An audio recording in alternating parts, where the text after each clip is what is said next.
Hey, I'm William. Today I'm going to show you how to replace the timer on an electric GE dryer.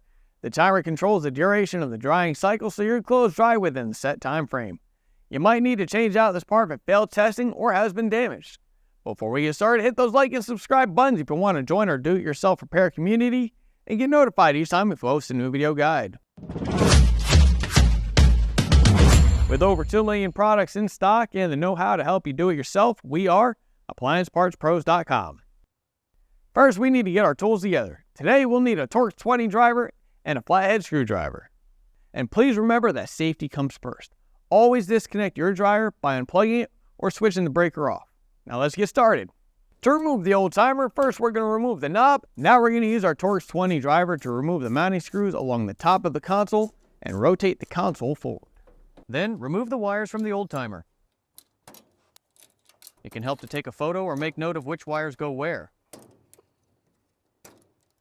Now we're taking our flathead screwdriver and using it to lift up on the locking tab.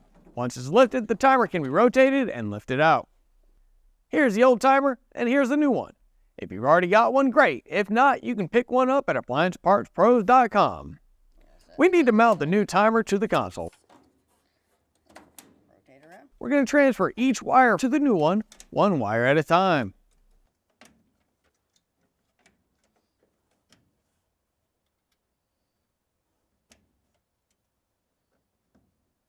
To put the dryer back together, rotate the console to the back panel. Now we can secure it with the Torx 20 screws and install the knob. Don't forget to plug the dryer back in or flip the circuit breaker back on. You made it! Great job and thanks for joining us today. Make sure to let us know how the repair went in the comments. And if you haven't gotten a new timer yet, grab your model number and head over to AppliancePartsPros.com to order one. Orders usually arrive in just a few days.